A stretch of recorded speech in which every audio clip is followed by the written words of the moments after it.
Yo, what's going on, everybody? It is 1 p.m. here in Crystal Lake, Illinois. It means it's time for another live stream. Today is Wednesday, August 16th, 2023. Whew. It's been a busy morning. I'm, again, trying to get back into the routine, getting kind of ready before school starts for the kids, even though I'm not sure why I'm doing that, because I'm going to be leaving for Budapest a week from today. And then I'll be in the Alps for a week after that for UTMB. So like my schedule is going to be all sorts of off. I'm not even going to be in the same kind of like hemisphere. I guess if you're doing it, where's the western? Are we in the? I'm in the Western Hemisphere. Is Budapest and the Alps are in the Eastern Hemisphere? I don't know. I'm going to be on. I don't know, not the exact opposite side of the Earth, but maybe like a quarter of the way around the other side of the planet. So like trying to get back onto some sort of routine doesn't really make much sense, but it feels like the right thing to do. So that's what I've been doing. I got up early today and went for a run. Before I had to take my daughter into some summer band stuff that she's got going on at school. And now I'm just sleepy. How are you guys doing? How's everyone in the podcast, in the audio only version? Are you going for a run today? Are you listening to this on the run right now? If you are, hopefully you're having a really good one, a really good run. I know it's really hot in a lot of parts of the country, but here in Crystal Lake, this area, it was chilly. When I looked at my weather app this morning, when I woke up at like 5:30, it was 56 degrees outside. And I ran in I still got super sweaty by the time I got out there for the run, less than an hour later than that, but still, it's balmy right now. So I feel like this is the fake cool down. Don't feel like, because this weekend it's already going to be 91 degrees. So it's going to be hot again, which is good because we're planning like one last big pool day for the family before the kids start school next week. So, and everyone listening to this on YouTube later, but not live, welcome to you guys. This is the number one live stream to watch if you're wondering what's inside this box. And today, the box that we have is from New Balance. And the last two boxes that I opened from New Balance ended up being shoes that were under embargo. So I couldn't show them to you guys. So it was a big pump fake, unintentional.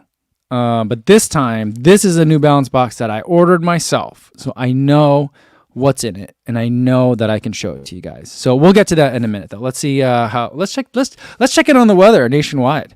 Eric Paramount said it's 68 degrees and clear skies in Leadville. I'm good with that. I feel like, Eric, here's the thing. You're in Leadville. You're at what, like 9,000 feet, 11,000 feet, something ridiculous like that. The numbers don't matter anymore. I feel like the numbers make no difference. All you have to say is it's morning, midday, or night.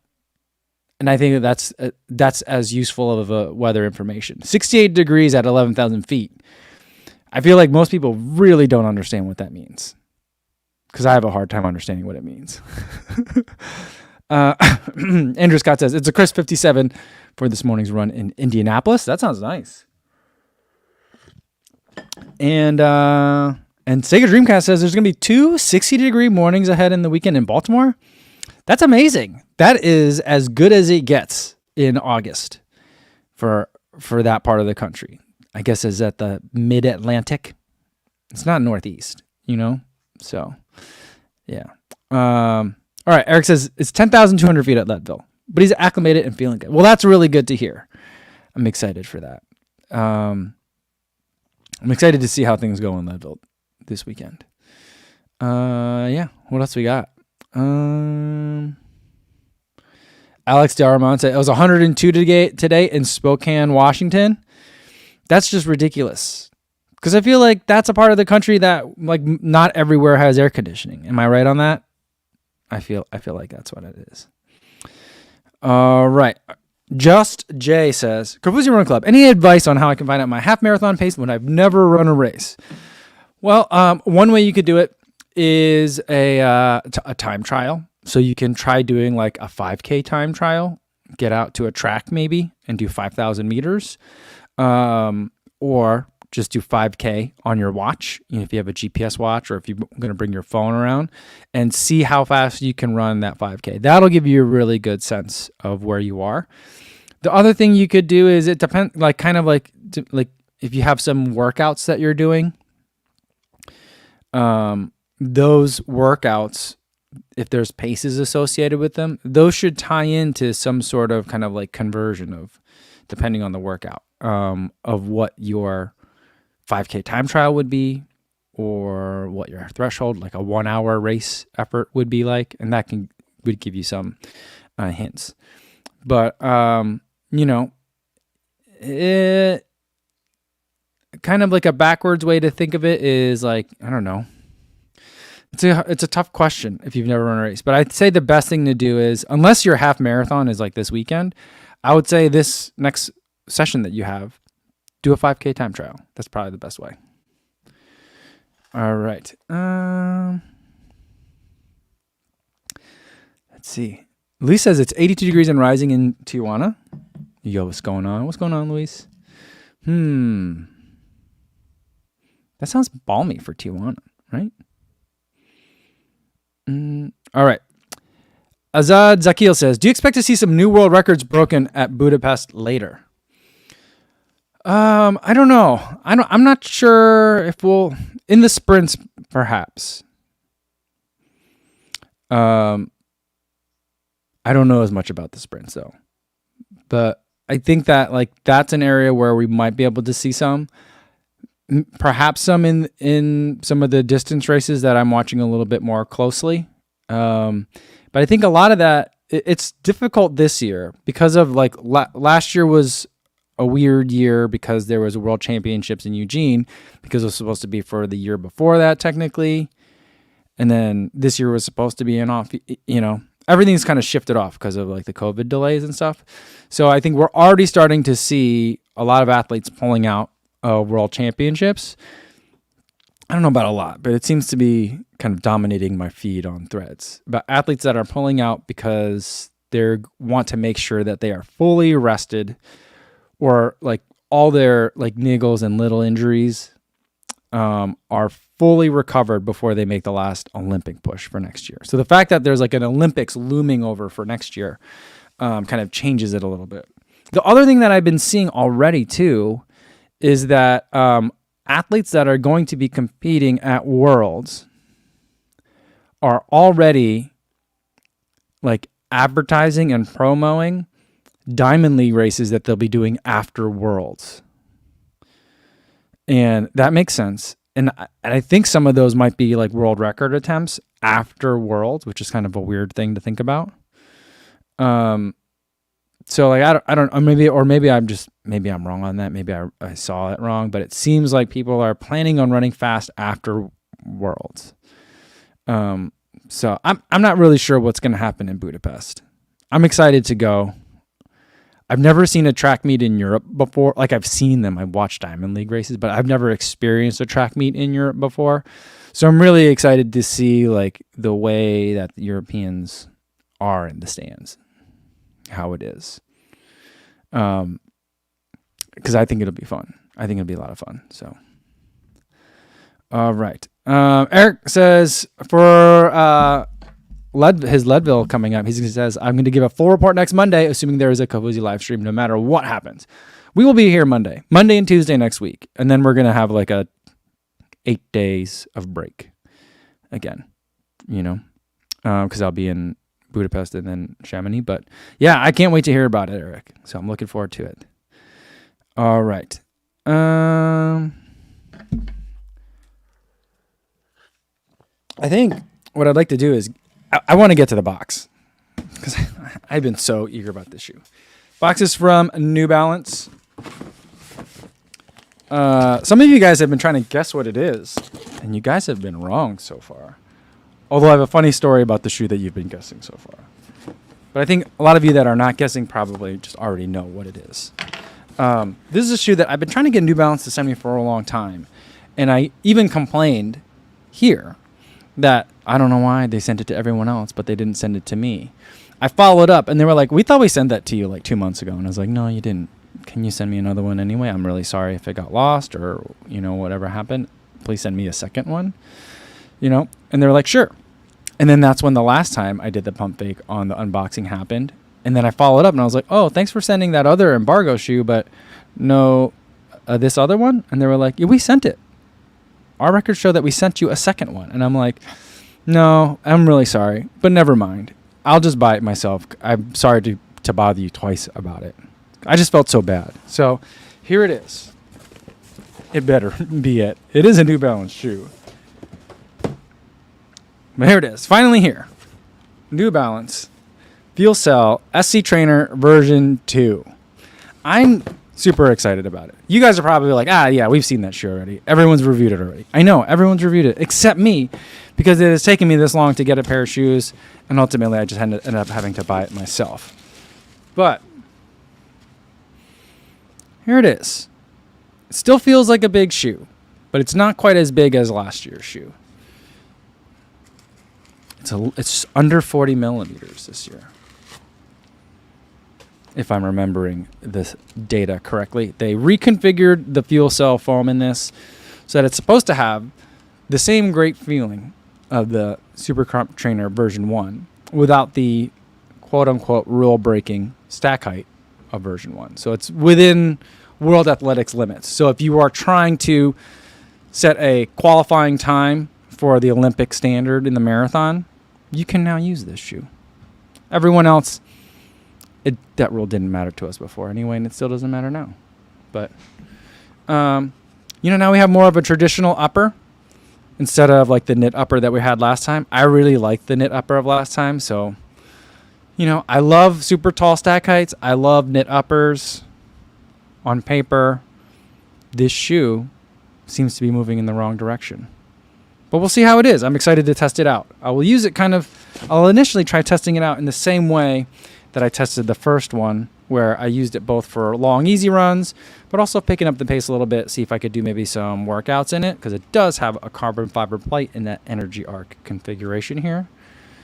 Still has this weird little rubber bumper pad to protect this carbon in here, and a lot of exposed foam here, which is where on version 1 I saw a lot of damage to the foam. So changing the things that I liked and leaving the things that I didn't like. We'll see how this goes. I'm actually very excited for it. Very curious to see how this runs. Because it's been out for such a long time, I've ended up talking to a lot of people about the shoe. And the response was mixed. So we'll see how it goes. All right. Let me scroll down here. All right. What do you guys think? Have you guys run in that shoe? I don't know.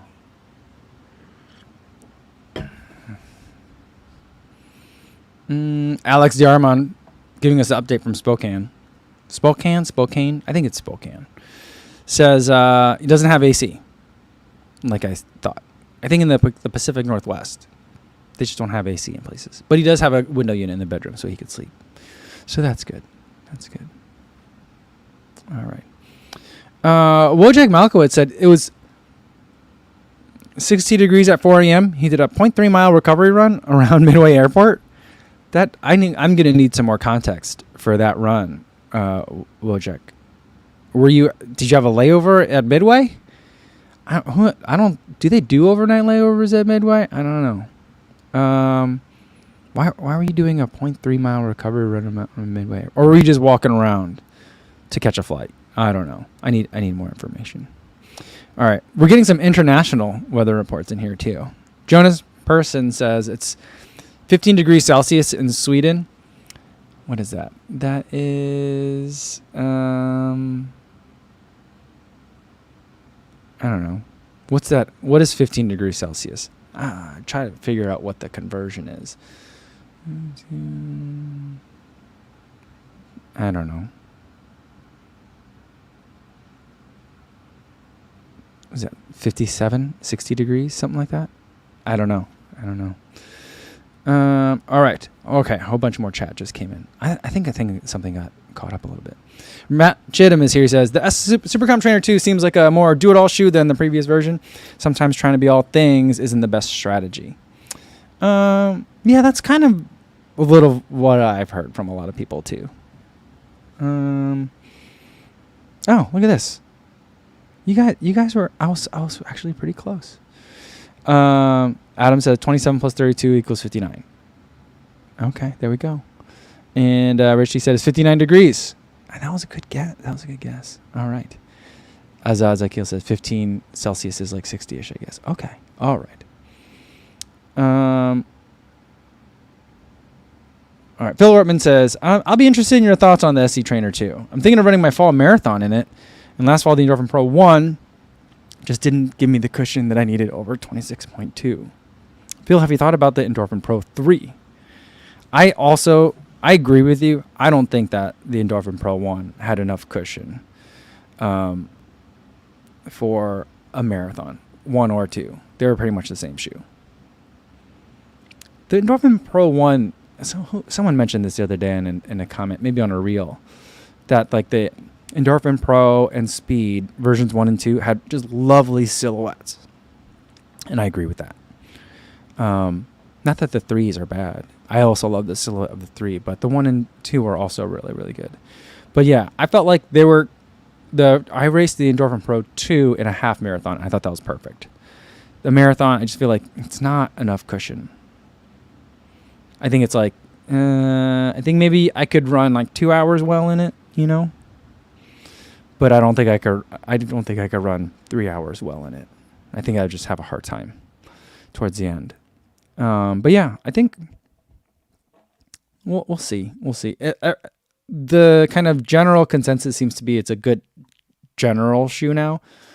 And like, despite the carbon, it's not a racing shoe, which is weird, right? Because then like, I was just reading, whose newsletter was it? I think I was reading Fast Women newsletter.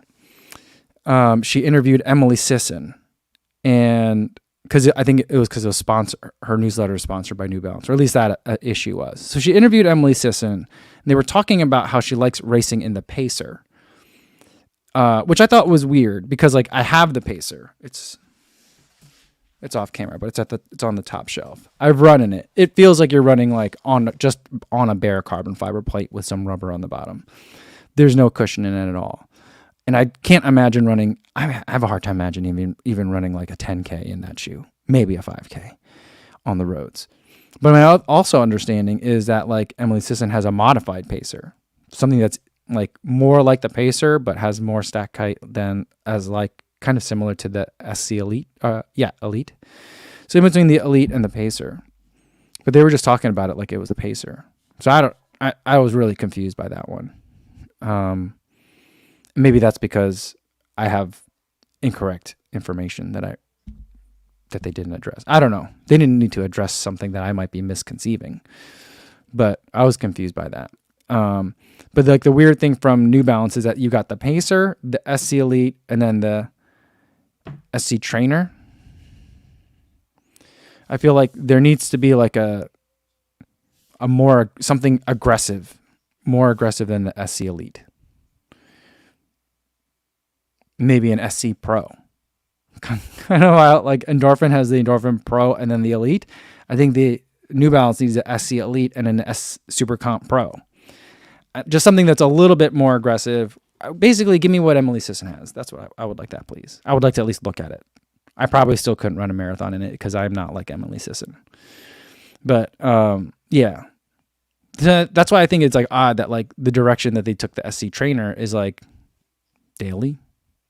But the New Balance Rebel is so good. You know what I mean?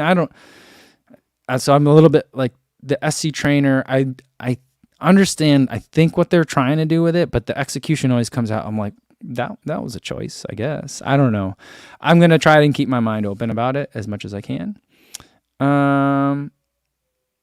Yeah. And hopefully I'll love it. That's my hope. Jose Navarro says, it seems like you're less excited for the SC Trainer 2 than the Boston 12. These are, I'm more excited for the SC Trainer 2 than the Boston 12. The Boston 12, I'm like, I don't know. I think a lot of people have told me that I'm going to love the Boston 12. But a lot of people love the Boston 10 and 11, which it was a fine shoe. Nothing wrong with the shoe. It just wasn't like, then just don't call it a Boston. I found like that was like confusing about it. So I feel like for the Boston 12, I'm reviewing it because people have asked for it, but I feel like I suspect it might still disappoint the people that are most excited for me to review it. And that's always not fun. So I'm trying to keep an open mind. Shot the B-roll for it this morning. It's a beautiful shoe. Hopefully have a lot of fun with it. But we'll see. We'll have to see. And then SC Trainer 2, it's if it's what I kind of suspect it is, then it's going to be like another really good, very cushioned daily trainer. Hopefully I'm wrong on that. Hopefully it'll be really fun for some mile repeats. That's what I'm hoping. I don't know. Adam says, did you ever try the Sinister? It could be good for your upcoming 5K. No, I'm not signed up for that 5K. But, and like going to the Hut Run Hut thing and then again to Colorado this last weekend, my legs are wrecked. I tried to do a little threshold workout yesterday in the Hoka CLO road, and my legs are tired. They're still pretty messed up. So, I don't know. But I was thinking about the Sinister today because Sam from Road Trail Run just posted a photo of his CLO Road, SC Pacer, and the Sinister. And he's calling these like the low stack height 5K, 10K racers. So I'm like, that is an interesting comparison. And I was already thinking about like, all right, do I need to make a video about like, I want to call them non-carbonated, but I'm going to call them non-carbonated. Non-carbonated PIBA shoes. But I wouldn't use the Pacer because I don't love the Pacer. It's a shoe made for a runner that's not me, which is fine. I think it's fine for what it is, but I don't train for what the Pacer does. So I would put in the Topo Cyclone 2, all PIBA, no plate. The Hoka CLO Road, all PIBA, no plate. And then maybe the Sinister, because I think that's also all PIBA, no plate. And then I think that would be like an uncarbonated 3-way comparison. That might be fun. I think I'll pick it up because maybe even if I don't do a full review of the Sinister, I can wrap it into a review of those three. So maybe I'll do that one. Azad Zakil says, so you're saying every brand needs 2 flagship carbon shoes in the lineup, one for the masses and more comfortable BD folks? That's not really what I'm saying at all. I'm not saying everyone needs to have that, but I think that the SC Elite, the shortcoming of the SC Elite, it is that is a very cushioned race day shoe, but it lacks a little bit of aggressiveness that I would like. So maybe that is what I'm saying. I don't know. I don't think that's what I'm saying. But, yeah. Like Nike doesn't have that. And I think they're fine. Adidas doesn't have that, but they're fine. What I think that I would like for them to for brands to have is like, look at Adidas. Adios Pro 3 for racing. And then you've got both the Takumi Stand and the Prime X for your workouts, depending on what kind of racer you are and what kind of workouts you like to do. Asics has the same thing. Metaspeed Sky Plus, and then you've got Super Blast. You know what I mean? So that's like that shoe that you can use for like workouts that is max cushion for recovery and still gives you like a race-ish kind of feel. But I don't... Like New Balance has a lot of comfortable high stack height shoes. They got the 1080, they got the More version 4, and now they have another one, the SC Trainer version 2. That seems like a lot to me. 2 of them are Fresh Foam X and one is Fuel Cell. Now I get it. They have kind of like 2 sub brands at New Balance right now because there's Fresh Foam X shoes and then there's Fuel Cell shoes. But I feel like there's a gap in there in the New Balance lineup. That there isn't that like springier shoe in the lineup. There's a flatter shoe, the Pacer, but there isn't a springier shoe. The Fuel Cell's a little bit too mushy in the SC Elite. It's not that the Fuel Cell's too mushy. The plate isn't prominent enough. I think that's kind of what I'm saying. I don't know. Maybe you are right overall. I'm not sure. Mark Peterson says, imagining a running shoe store having signs for carbonated and uncarbonated shoes.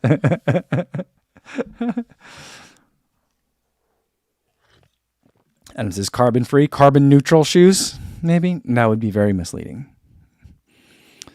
Steven C1984 says, my legs are wrecked too. At peak mileage before a half marathon in September. I know, it's just, it's one of those things. My legs are at a point where I'm actually worried that when I spend time at altitude, I have to make a very conscious decision to make sure I'm eating enough. Because if left to my own devices, like at Hut Run Hut, I did not eat enough. Food just didn't taste good at 11,000 feet for me. And so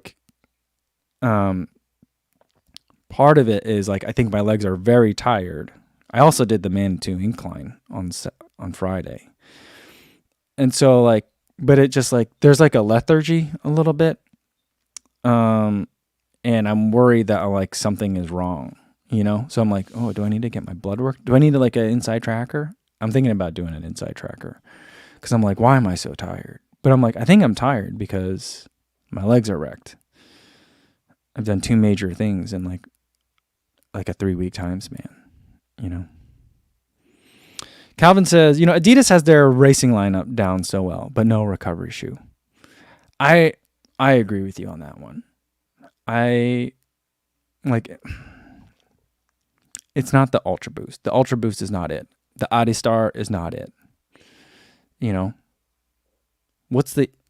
their Easy Day shoes, like the Adizero SL, as much as I like it, it's a firmer daily trainer,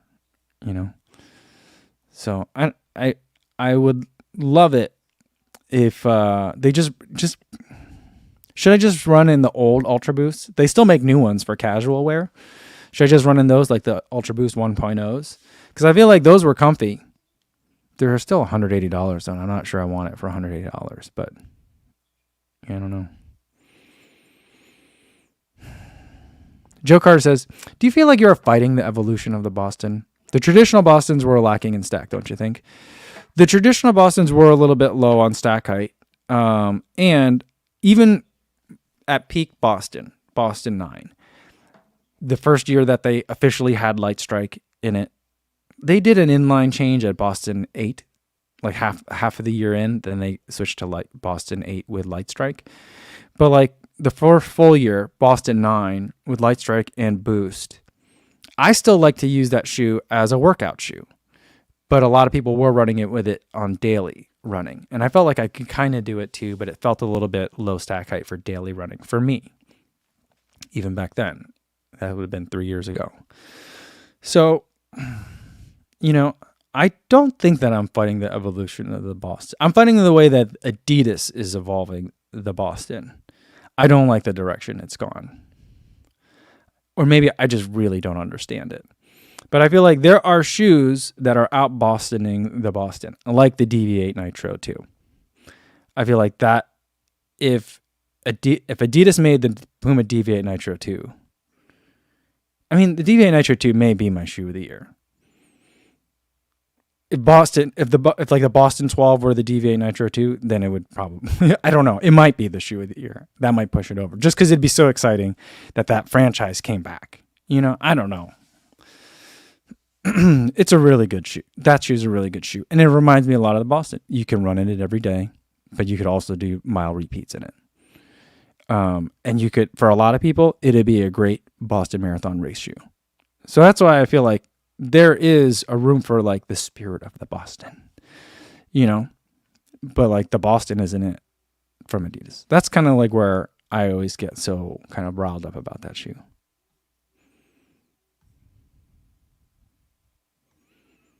Hakan Dartar says, greetings from Turkey. Well, hello. How's it going?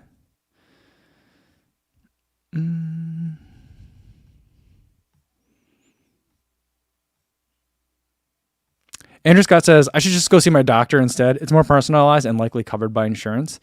Yeah, I feel like if I go to my doctor, though, which I am going to be due for my yearly physical soon. I wonder if I could do that earlier and I still have that covered. But I just feel like if I go to my doctor and be I've been running a lot. I'm really tired. And like to see what's going on. I feel like the advice is going to be well, take a couple weeks off from running and see how you feel. That's not the advice that I'm looking for, So everyone's saying to take some time off of running. Yeah, I kind of am. I kind of have been. Like, I'm not really training for anything from like Boston Marathon till my next like big race is going to be probably Houston Half Marathon. So it'll be like 7 months of like no real structured. Well, the structured part will probably start happening like October as I start getting ready for a fast half marathon. But like I'm not planning on an A race at any point between now and then. You know, so I've been trying to hit the gym, get some leg work in. I've been going on some adventures that are outside of my comfort zone and altitude preference, you know. So it seems like I haven't even been running, which last week was like a 40-mile week. So that's low for me. So it's just, you know, I've been on vacation, you know, so I've been not running a lot. But I just think that like I traveled for a week for a vacation. I was 5 days in 11,000 feet. And then I also just went back to Colorado again. I'm going to be going to Budapest. So there's just a lot of, I think it's just, there's a lot of travel. And I'm not eating well. I'm sleeping decently well. I don't sleep well at altitude. So I feel like it's just, my body's just confused. I think my body's very confused.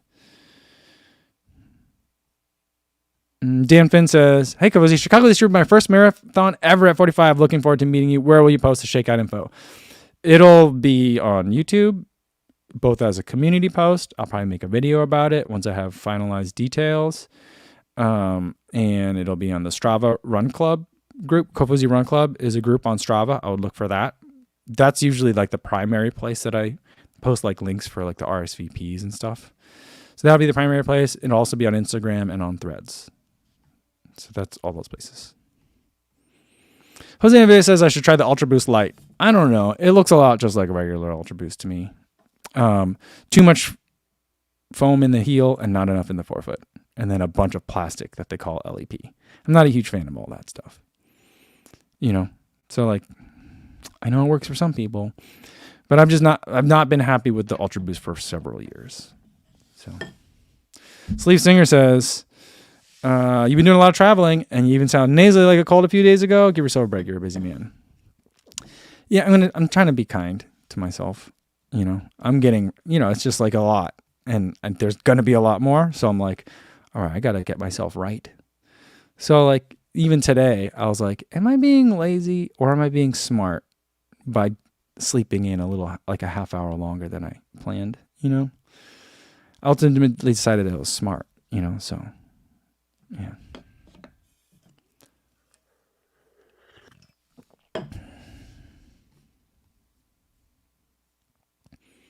Calvin says, I think if we ran in the Boston 9 today, we'd not be impressed. I completely agree with you. But it also is 2023, not 2020. You know what I mean?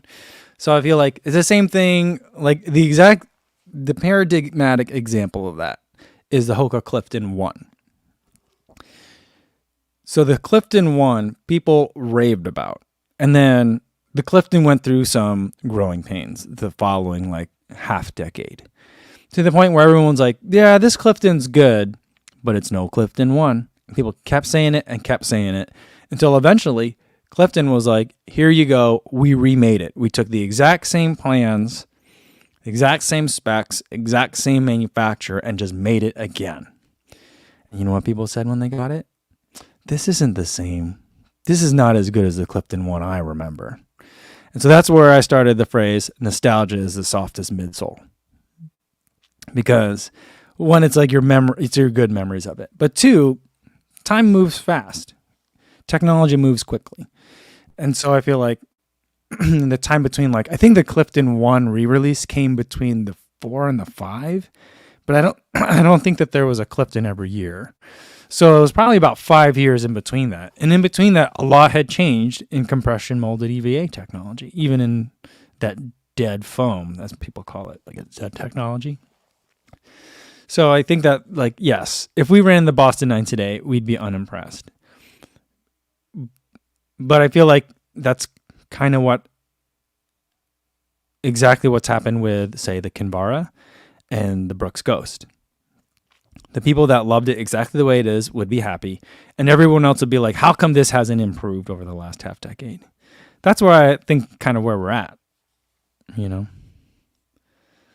I really wish I still had that Boston 9 though, for two reasons. One, so I could pull it out every once in a while and run in it and see like, okay, is this really as good as I remember? Is this actually similar? Is this other shoe actually similar to the Boston 9? And number two, the one I had was like, you know, like the special, like commemorative edition had the BAA logo on it that they then like stopped selling once they knew that like there wasn't going to be a Boston Marathon 2020. So like it was not rare, but I feel like it's a small piece of history, weird history. So I kind of wish I still had that one, but I don't. Alf Dickinson says, in what stage of your marathon time progression journey did you begin to go for a race day shoe / training shoe rotation from general running shoe? 2010 was my first marathon. I ran in just one shoe. It was like a Mizuno stability shoe. Then I took like a 6 year break from running. My next marathon was 2018, I think. Maybe, no, was it 2017? I don't know. I think it was 2017. That one I ran in a pair of Pegasus. I think 2018, I ran, I don't know what I ran in 2018. Maybe it was 2018, because then in 2019, I definitely, the year that I ran Indianapolis, I don't remember what year it was. That year I ran in a pair of 4%. That was my first race day shoe that I bought.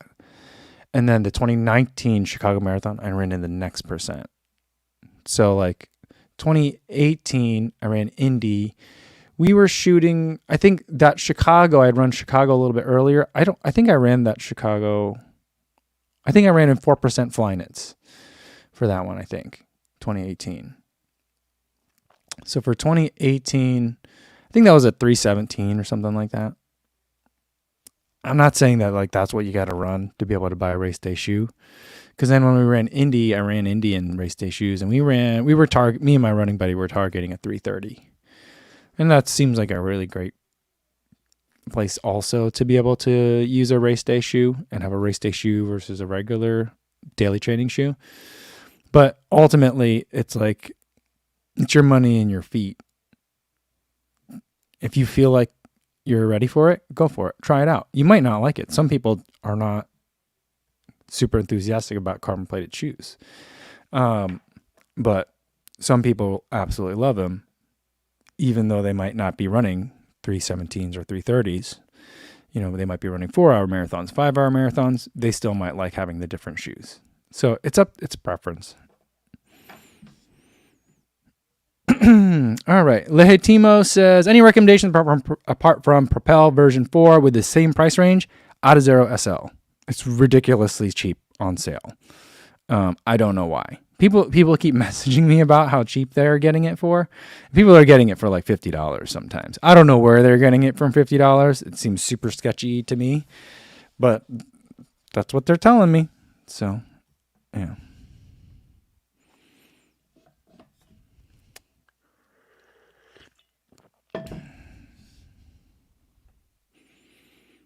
AJ says I have to have no more coffee if I'm super tired all the time. You're probably right. I don't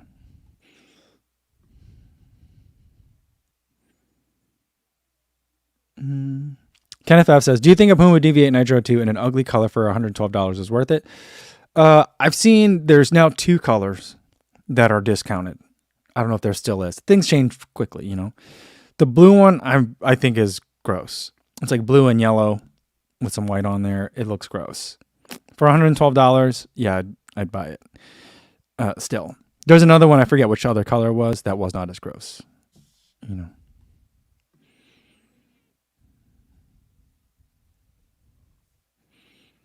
And Sega Dreamcast says, you're a bad influence code. Just scoop the discounted Puma Deviant Nitro 2 from Running Warehouse. They had 4 of my size left. Now 3. I always feel like whenever you see that on a website, I'm like, that's gotta be fake, right? Like, it probably just always says 4 remaining. But at Running Warehouse, that's probably accurate. They are very technologically savvy there. I could definitely see their warehouse being so well in sync with their website that they can tell you in real time how many of any shoe they have left. Yeah.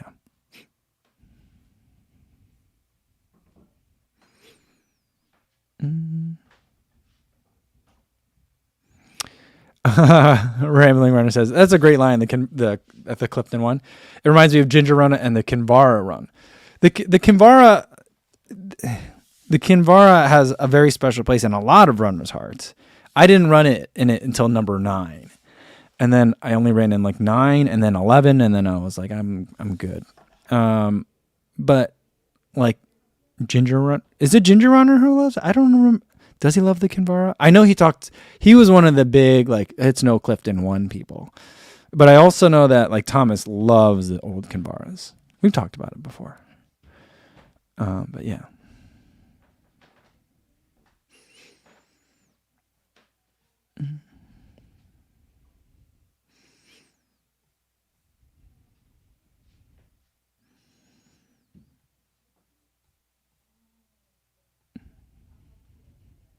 TV76 says, there's a dude at the corner of Main and Elm wearing your Boston 9s.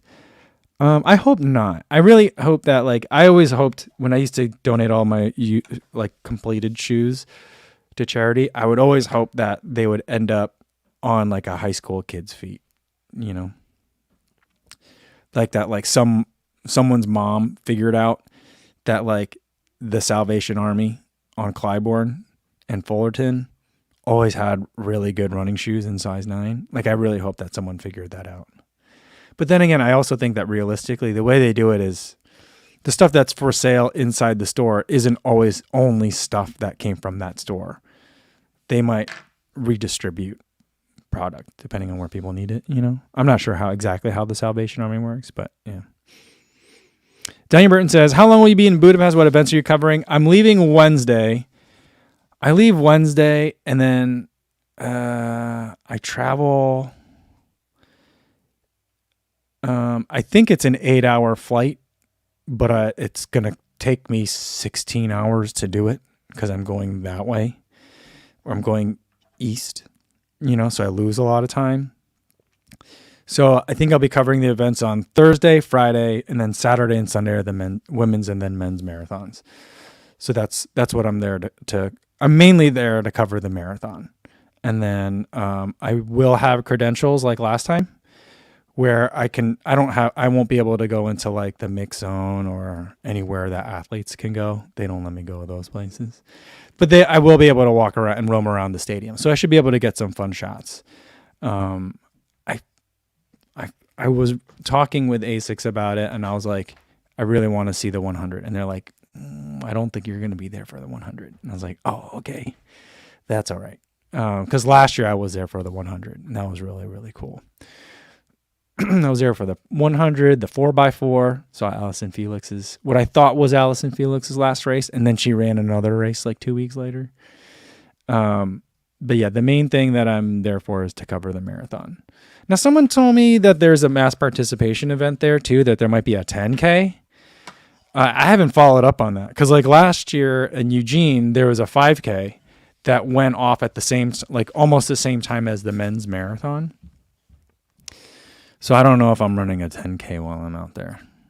Someone said something about a 10K. I don't know if that's going to happen or not. If I do, you know, I'll run it hard. I'll run it till I vomit.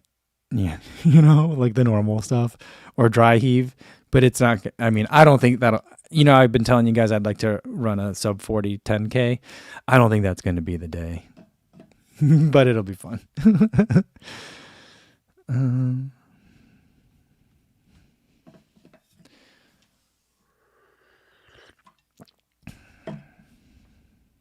Luke Fowler said that REI had the SLs for $40 a couple weeks ago.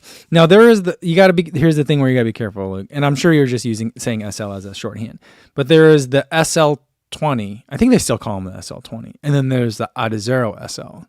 The SL20 is an even more budget shoe than the Adizero SL, but the SL20, because the SL20 is just light strike. That shoe has taken some turns over the first year was a lovely surprise. And then after that, it got very basic. But yeah.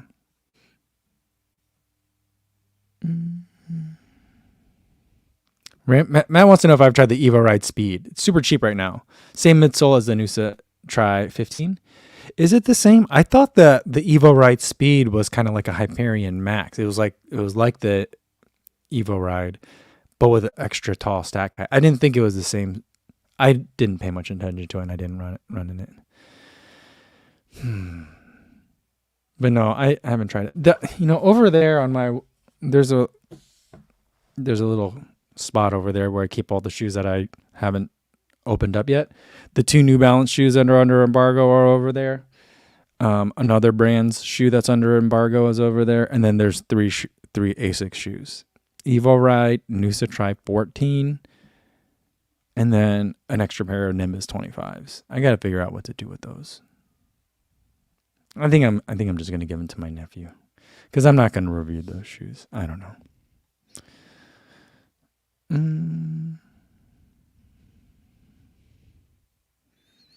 Steve Blackadar says, first run in the Cloud Surfer today, $114 from Running Warehouse. For real?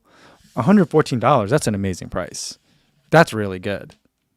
Because what's the normal price on the Cloud Surfer? It's $160, right? That's really good. Ugh. I haven't showered yet today from my trail run this morning, and I keep finding like prickle burrs all over my pants. Just found one. It's weird. 1H3 says, the Kinvara is my go-to bartending shoe. Really? Because there's no outsole on that one. It's not too slippery on the bottom. Maybe your bar probably has those rubber like honeycomb mats. Those are anti-slip. Yeah, I don't know. Jonas Person says, any traveling to Europe this year? Yes. I'll be going to Budapest on Wednesday, a week from today. And then I'll be going to Chamonix for UTMB the following week. And I think that's it for my European travels this year. Trying to think. Yeah, I don't think I have any other travel than that. There was a chance that I was going to do a European marathon, but talks have fallen through. So, yeah.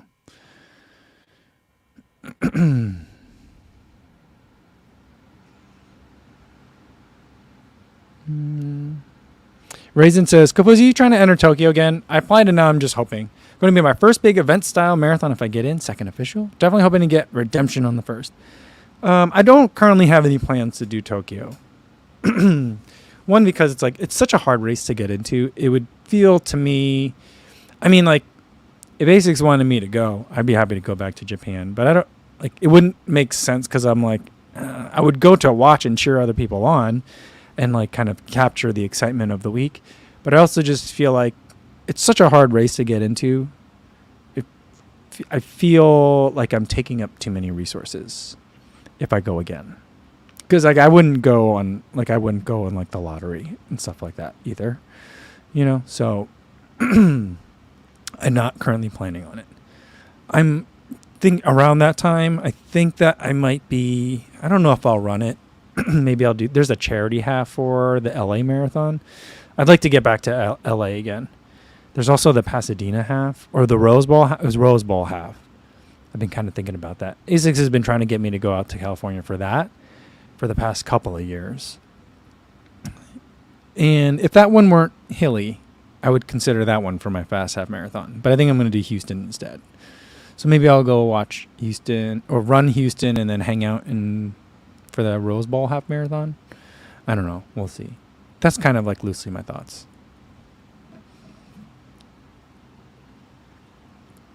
Adam says, and I saw this news the other day, and this might be a good one to end it on today. It says the World Road Running Championships are coming to San Diego in 2025. There's going to be a 1 mile, a 5K, and a half.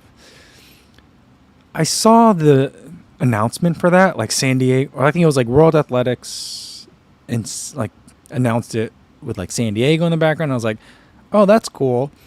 I've never heard of the World Running Championships before.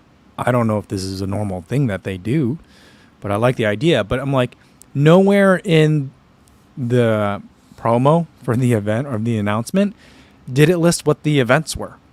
So I'm this isn't a marathon, because there already is a World Championships marathon. So I'm like, so what distances are they going to even do?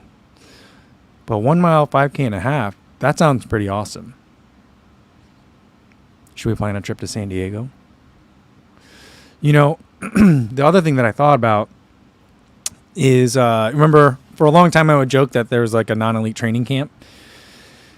Anytime I would travel, I would just pretend that this is the Kofuzi non-elite training camp, day 3 in San Diego, like when I would go to San Diego with my wife for work. But I was just watching Sweat Elite today, and he does a training camp in Kenya. And then I was also thinking about the Hut Run Hut that I just did with Ricky Gates. Like, that would be a fun thing to have, like, a small group of, like, 12 to 15 people. You know? And, like, we just take over the whole thing. Like, I would like to do, not a training camp, but, like, a run buffet. I think a run buffet would be fun. So that's kind of what I'm like, A couple of other companies have reached out to me about doing that, but they weren't running companies. They were like tourism companies. And so it'd be like, do you want to bring a group to Bali? And I was like, no. Yes, but no. Bali sounds great. No offense to Bali, but where am I going to run in Bali? Am I going to even want to run in Bali? You know what I mean? It was weird stuff like that. So that's another thing I was thinking about. Oh, 2 other things. So Adam says that the World Running Championships is new. The first is in Riga, Latvia in October. Okay. He says, by the way, Agate Kaune, female 18, just turned 19, from Latvia, ran a 15:03 at the under 20s in Jerusalem in July. Isn't it really hot in Jerusalem in July? Wow. Okay. So I'm excited about this. I want to go to this. I want to check it out. I think it's going to be really fun. So the 2023 is in October. Where's the 2024? That's what I guess we got to figure out too. But cool. Okay. So 2 things. I've been in talk with Rabbit about doing a Kofuzi Run Club singlet. I got to figure out sizes. So, like, they said they were going to send an updated mock-up for me. So I'm going to kind of wait on that. And then I'll put something probably on Instagram to let you guys know kind of what the mock-up will look like. So I feel like, because I'd like to sell those to you guys. Thing is, it's going to take about 8 weeks to get them done. So that's going to put it past Chicago. And I'm thinking at this point, realistically, it's going to be like a holiday gift kind of time frame. But I will put that up hopefully like in the next day or so, because then I can give them an idea about how many. So I'll just kind of be like, hey guys, what sizes do you want? Like, let me know if you're like I don't know what size they do for women and men in terms of like extra smalls, or it just starts at small all the way to like large and XL. So I'll try to do that. I got to figure out a way to do some sort of like poll or what. Yeah. So we got to figure that out. But yeah, I'll put that out. It's not going to bind anybody to anything, but just so I get a sense of like, do I need 3 women's small singlets or do I need 10? I don't think I'm going to need 10, but I'll need probably more than 3, but it'll give me an idea, you know? So we'll do that. I'm going to try to keep it as close to like regular price for like what a Rabbit singlet is as possible. Hopefully with the volume that I'm buying, that makes the math work out. So that's kind of my goal. But selfishly, it works out well for me because then I'll hopefully have it for Houston. That's my goal. And there's going to be other Kofuzi stuff coming out for the holiday season too. So keep an eye out for it. Other stuff that I'm not in charge of that is moving along nice and smoothly. The singlet has been a bumpy ride. So yeah. All right. Video Guy Man 7 says, which Rabbit singlet is going to be? Yeah, I'll let you know what model it is. So you could figure out if you go to like, I don't know if they'll have all like Fleet Feets, for example, but you know. And so Jeremy Kale says, better open up that Shopify storefront. I have a storefront of something. I forget what it is. But yeah, I'm going to have to get that figured out. And so I'm hopefully it'll be one of those things where it all kind of sells out the first week. I'm not going to buy like a ton of extra, but I will buy more than what people respond to me with, on the Instagram poll or whatever. So that's kind of what's going on with that. Steven76 wants to know if it's an Itahara singlet special design.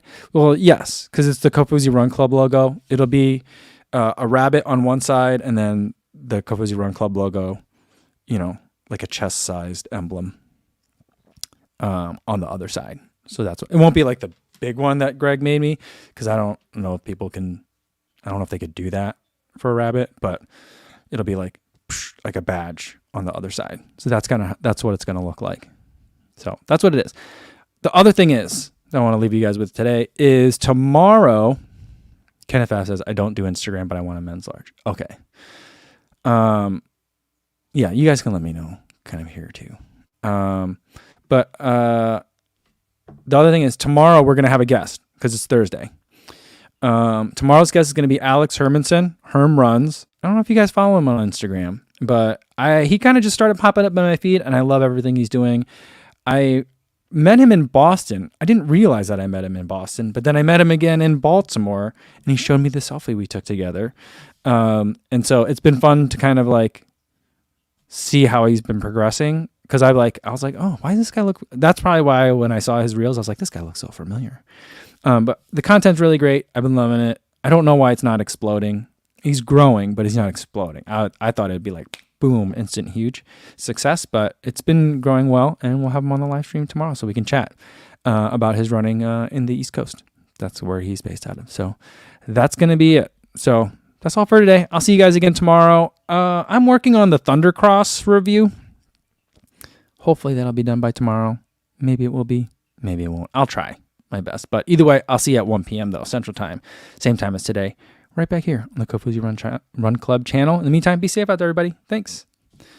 Eric says, wait, who's the guest? The guest is Alex Hermanson, herm.runs on Instagram. So he'll be here tomorrow.